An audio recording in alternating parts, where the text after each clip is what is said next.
StuG III III F8. This is a 2010 kit number 6644. I was pretty excited about getting this one. I've never done anything with Winterketten, and with all the StuG Life stuff going on, I've done a B, I've got like 4 or 5 Gs, but this was like kind of an important variant that was missing from what I had, so this one made the most sense because of the Winterketten. So, in the line of StuGs, of which there are many, this comes about halfway in 2010. I mean, they've made so many of these. I'm not going to dive straight up back into it, but you know, the one I built recently, which was 6320, was the initial tooling, and they've gone crazy since then. So this was, you know, only 3 years after that, and there's been 5 since then, so about as far as how many they've made. Let's check out what makes the F8 a little different in this kit itself. Here we've got a whitewashed yellow scheme, a whitewashed Panzer gray scheme, and a crazy looking scheme there. One cool thing about this guy is that it comes right around the time when they were switching paint schemes, so I think you can go either way with it. So what makes the F8 visually noticeably different to me is that roof structure. Especially, you've got this bizarre looks like a garage work light kind of cage over the scope, and then it's got this giant ventilator. It's kind of a giveaway of what type of StuG you're looking at. I'm going to bet you this is the exact same build-up as that's inside the Gs. I would bet my life on it, actually. Most of it's going to be the same. That's different than the Gs. That'll all probably be the same. Lots of blue where there is StuG III G sprues, I bet you. So there's a G sprue, you can tell, because that's the inside of the fighting compartment, and that's the roof of a G, so we know that's what that is. That looks like a Panzer III sprue. Not that much unused, though. Okay, so let's see how she's different than all my G kits, huh? Noticeably, these supports, that's what they call them in the box anyway, Fender Supports. I'm not really sure what that's about, if that's for structural integrity of the build, or if that's actually visible. I don't think that would be visible. And then, so you've got 2-piece return rollers, your standard idler with PE. Now this was called out in the Taupanzer I built recently, but not included. I've already seen that this is in here, so that's good. Standard idler adjuster, standard drive sprocket, standard wheels, everything just about the same as every StuG III there ever was. Make sure to cut off those tabs, those are still there. The same torsion bar and swing arm assembly. They're having me remove something here. Kind of annoys me when they make me do that, because I feel like they could have retooled a part instead of making me do it for them. Pretty standard muffler arrangement as well. Slightly different here on the little rear bit, but for the most part almost identical to a G. This also would be the same. Let me tell him here. That's the same as on a G. Little grill that goes over this part here. You'll have to sand these down even, these little nubs here. All this looks identical to a G as well. The little deflector and these things that are kind of fiddly to fit in. Our tools, let's see if that arrangement is any different. So far the Fender Supports look pretty much the same. I'm not sure if there's PE to add to them. I don't see it, so that could be a little bit easier. Very similar jack assembly. You've got some options on that, though. Standard Panzer III mudguards, which do not exist on a StuG III G. It has like these little mini rear mudguards, kind of like that.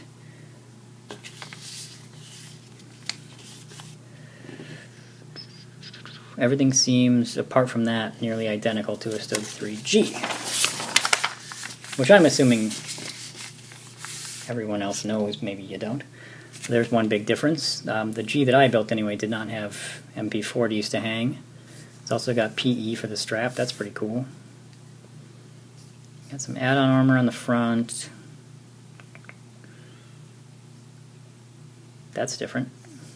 The shield on a FA is actually sort of like the reverse of the one on the G. So the G one has like this kind of fat bit up here, and then this one, it literally looks like someone took the one from the G and flipped it. There's that giant ventilator.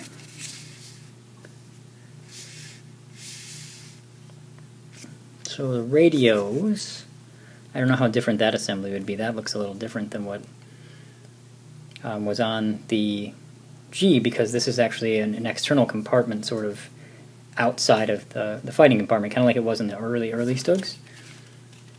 This is interesting. Different ways to assemble the scissors periscope. I guess this is like in the down position. It actually sort of folds down. So yeah, see, so you've got these openings in the fighting compartment, and the radios are inside these, and then these kind of go like that, which actually would ease painting, possibly? I'm not sure. Here you've got the double antennas, which I always think looks pretty beefy, and they're actually included in this one, where they're not in the Gs. This has some hatches here, like the earlier StuGs, so that's different, or vision ports. So this is all pretty different than the G.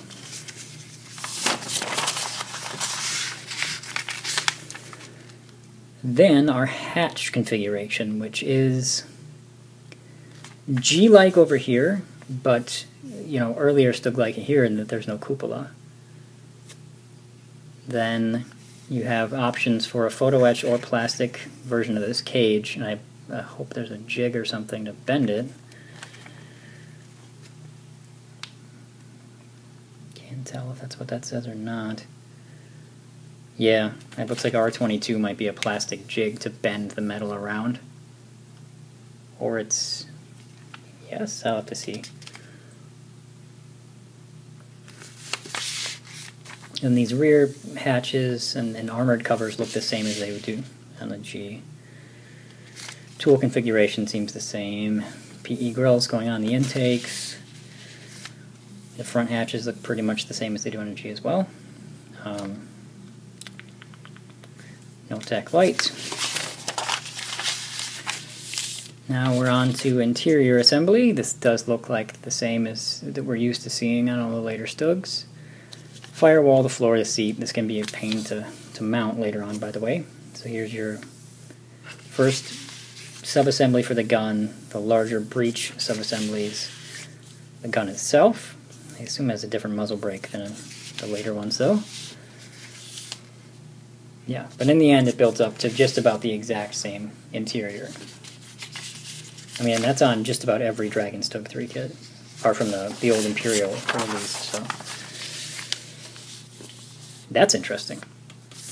So, they actually have you putting the spare tracks up along this area here, and there's the spare wheels. Yep, so I've seen guys do this custom, but apparently it's actually called for here. Now this, I think that's the part that I told people I thought maybe they should wait until the kit was together, and so you wait until this thing is through and mounted, then you put all this down, then you put this little piece on. It would definitely ease an installation of the gun, but we'll see. These were a huge pain for me last time. Having you cut off like this tiny little thing on here, I didn't bother with that last time on G. So final assembly, this is interesting that they have these parts all together first. Here we're talking about Winterketten cleats. So interval of ice cleats. So you can pick, there's 2 between, there's 3 between, and there's 4 between. These come separately. And so you assemble the Winterketten, and then you can go and pick either or any one of these arrangements for the cleats, or not have the cleats at all. And there's the track assembly. Not sure what that is about. Oh, they're calling out the, this is the side of the fenders. It goes right there. It's strange they called out that late. And marking options.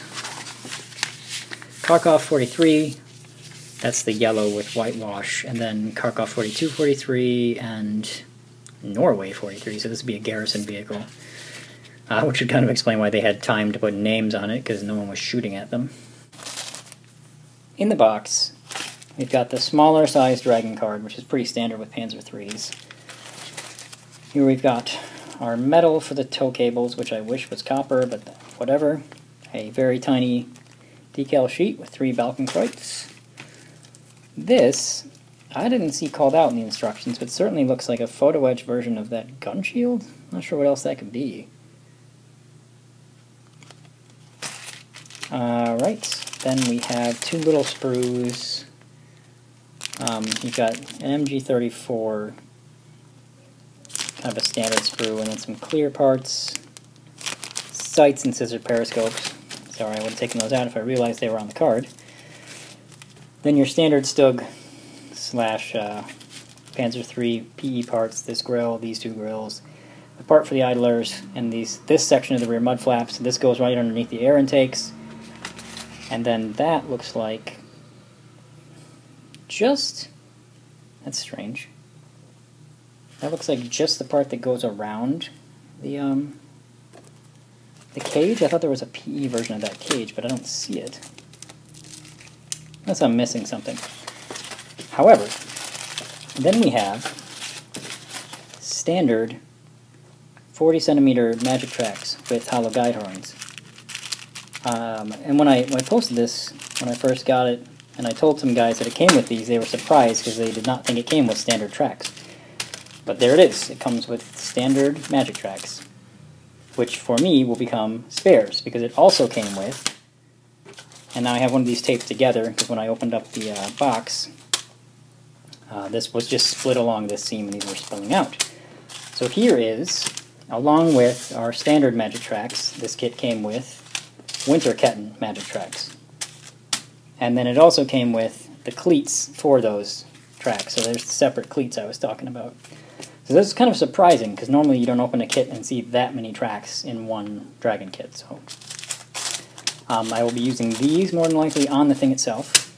These will get donated to one of my DS having Panzer III or 4 kits like the Brumbear or actually that Tau Panzer III.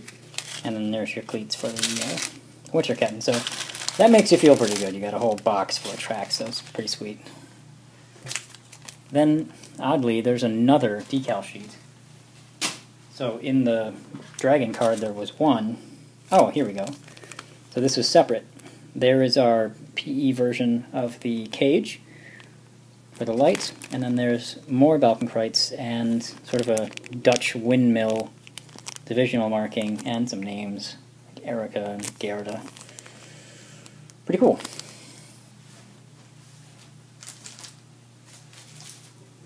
So plastic-wise, the first one we will look at is this. Now this looks to me like a specific Aus F8, which it is. So this is a purposely tooled sprue. Not sure, it was probably used initially. There's been a few F8s before this one. So this guy is, looks like some small add-on armor, possibly hatch, I'm not sure what that is. There's our muzzle brake. Single baffle by the look of it. Kind of the round, sort of the Panzer IV special looking muzzle brake. Not sure if we use that one though. There's our front plate. Some little bits. Here's our MG shield. There's 2 of them. Not entirely sure why.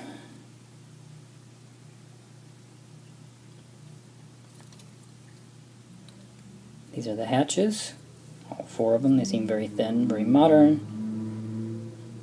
There's our radios. Those differed quite a bit from the Gs. There's our huge scissor thing. It's one piece. I thought that was an assembly in the instructions. This is just one thing. Some more radio stuff. Bolt cutters. It's a nice clasp on there. Not sure what that guy is. The smaller hatches. Some little bits I'm not familiar with. Some mud flaps. 4 PE and by itself. Fender Supports, vision slit, giant ventilator. Inside of the ventilator, shovel And just some tiny little bits. I think these are the things that go near the on the vents on the rear that I had a pretty tough time with last time, although these seem to have a bend in them. Maybe those will be easier. Nice sprue. Not familiar with any of that stuff, so I'm always excited because when you get a lot of kits of the same type of vehicle, you get repeated sprues, and I've never seen any of this, so this looks great. And very high fidelity, very nice looking stuff. That being said, here is the StuG III suspension sprue that's in every StuG III kit ever made. I have noticed that this does get slightly tweaked depending on the kit. They'll add in a few parts here and here if they need it for specific vehicles. Drive sprockets and idlers look good. I mean, they're great, so there's nothing that needs to be changed on them. The wheels still look perfect to me. There's our torsion bars. The other side of our wheels, none of these pegs are broken, that's good. Rubber return rollers. It's the cap for the idler. And our spare wheels and the spare wheel holders. Everything looks good. The sprue is about 8 years old, but doesn't look any worse for wear to me. Some MP40s on there too. See, like, I think those may have been on the original tooling. And there's our final drive housing.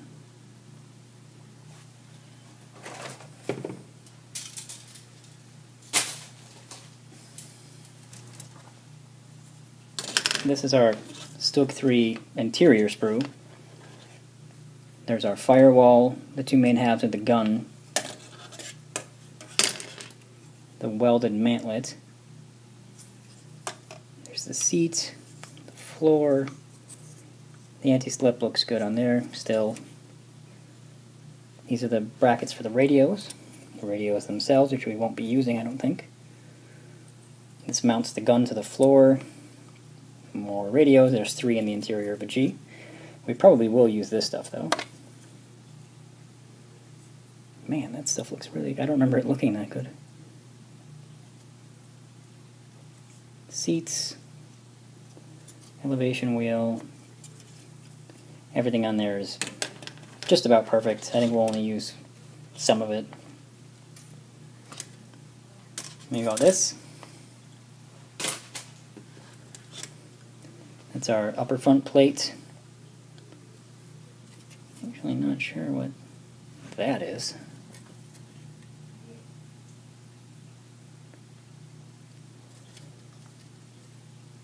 Yeah, I'm not sure what that is. That looks like possibly like weighting muffler stuff. Where's this sprue from? Yeah, Panzer 3M, that makes sense. Okay. Yep. Not familiar with this one.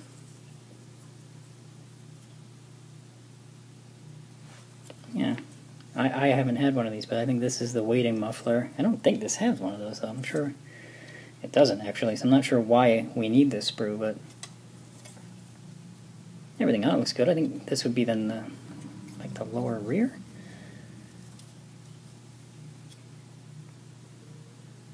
Yeah.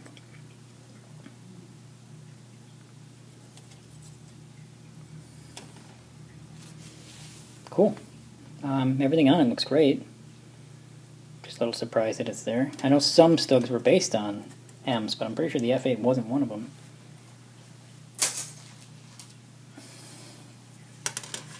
Then that's our standard StuG III actual gun and breech sprue. So there's the other half of the mantlet. Well, it goes that way. This kind of plugs into that part. Then there's our barrel. MG34. The actual breech and the muzzle brake. Not sure if we'll be using that one or not because it's using the G. And I think the F8 has a larger muzzle brake. Possibly that single baffle round one that we saw. But still looks great.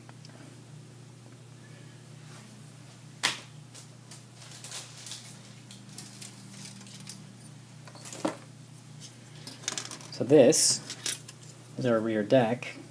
Does not look noticeably different than a G, but I think it is slightly different than a G.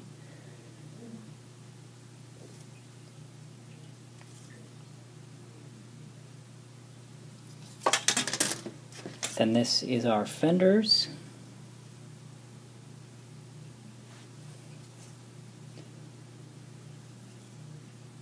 Yeah, this is specifically tooled for the F8, so I'm going to assume that it is slightly different. Here's the armored covers for the rear engine deck. The engine deck's on there, and then the slightly different fenders, mostly because I think they have to have the standard Panzer III mud flaps on the rear.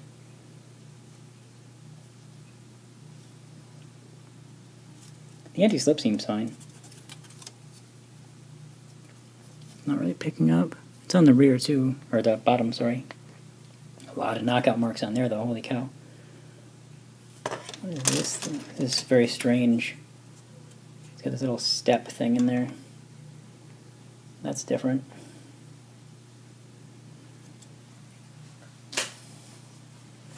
And here's the main parts of the F8, which that'll be a specific sprue, of course it will.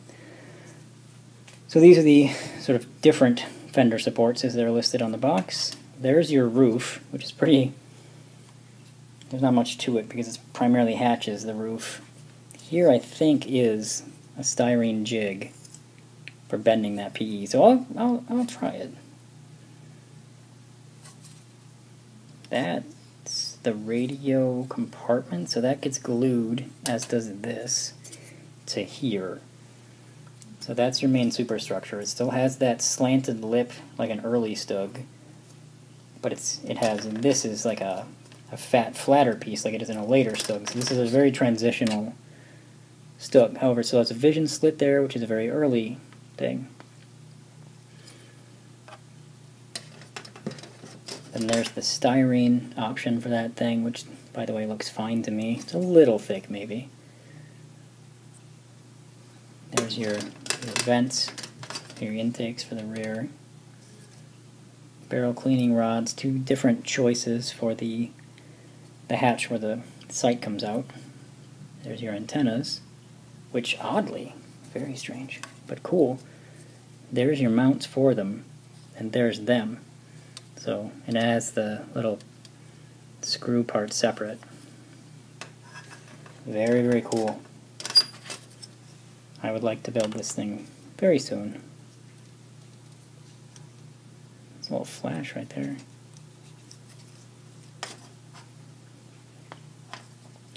But that's our main superstructure.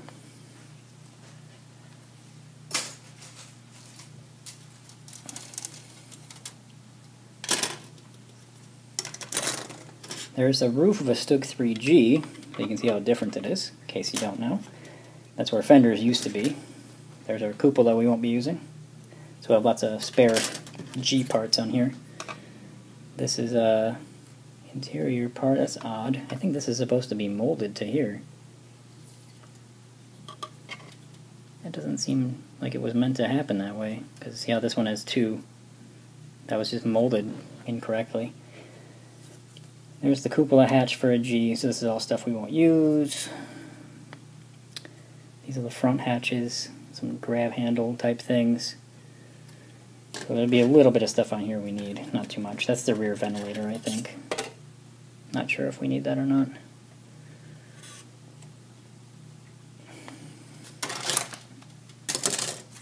Here is StuG III G again. And there's our StuG III G shield. So you can see how it gets wider at the bottom, not at the top, like the F8 one.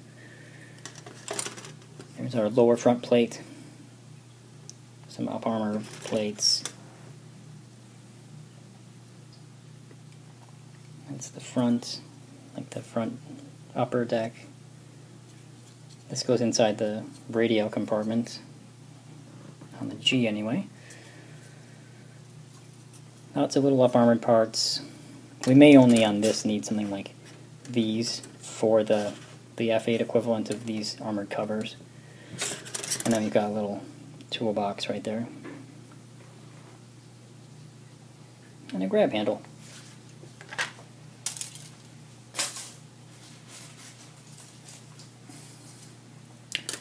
That's different. This is... Well, if I was a betting man, it looks like a gun, but I don't know what it is.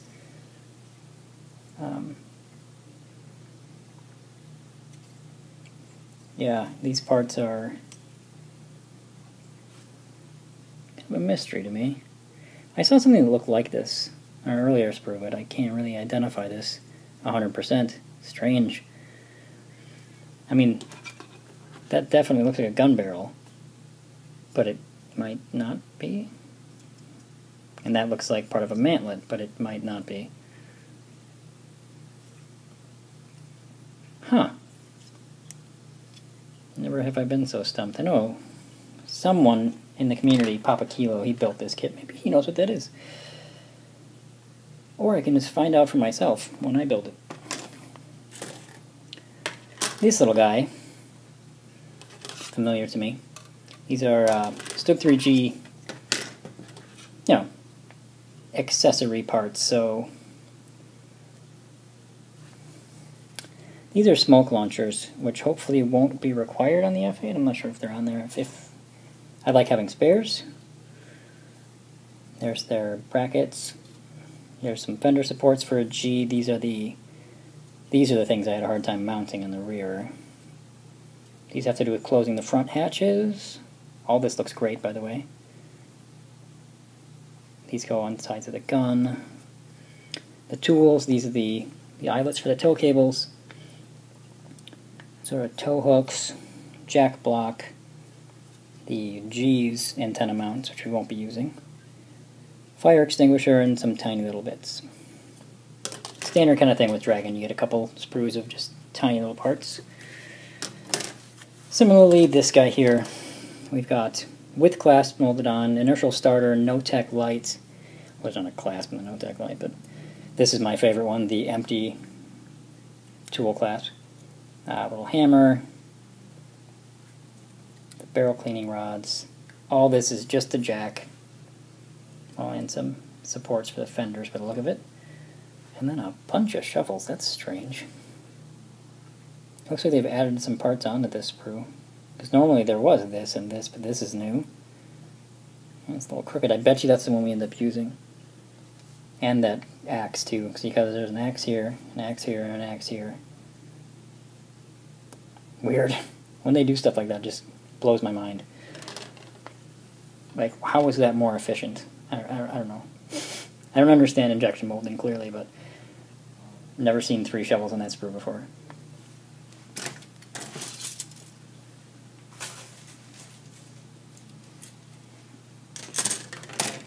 This guy here, another StuG III G sprue, which you'll even find in Panzer III kits, because this is the only sprue Dragon really has with these suspension elements and your swing arms.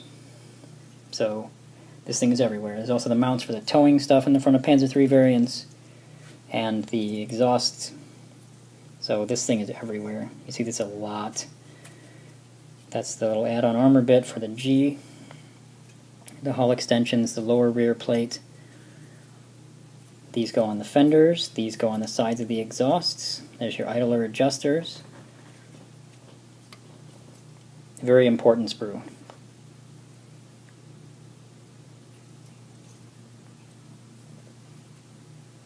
Everything still looks good though, but you will find this in every StuG or Panzer III that you ever get from Dragon. I think this is our last official sprue. Panzer III. So this is the 3rd set of intakes for the engine we've seen. More Fender supports, escape hatches, which we won't be using. That looks like an antenna cradle. Another inertial starter, more tow shackle things, yet another shovel. Got shovels coming out yeah. Another axe, another fire extinguisher. I mean, bless Dragon. You get all kinds of great spare tools. There's that part of the fender again. More Fender supports of the Panzer III variety.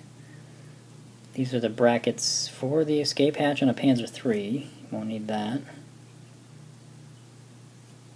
I'm not sure what we're using off of this. Possibly the Fender supports. Not real sure. Looks good, and if you need Panzer III spares, which I sometimes do, that's a good looking sprue. So, finally, our hull tub. This, to my eye, offhand, is not discernibly different than a G lower hull. Let me check my pegs. Okay. Here's what I'm talking about, people. Do you see how there's a broken peg here? This is, by the way, never been opened. I got this brand new, and I opened it once to look at it and had never taken the hull out of the plastic until 10 minutes ago. Broken? Broken. Broken. Gone. Gone. Gone. Oh, now it's gone anyway. Was broken.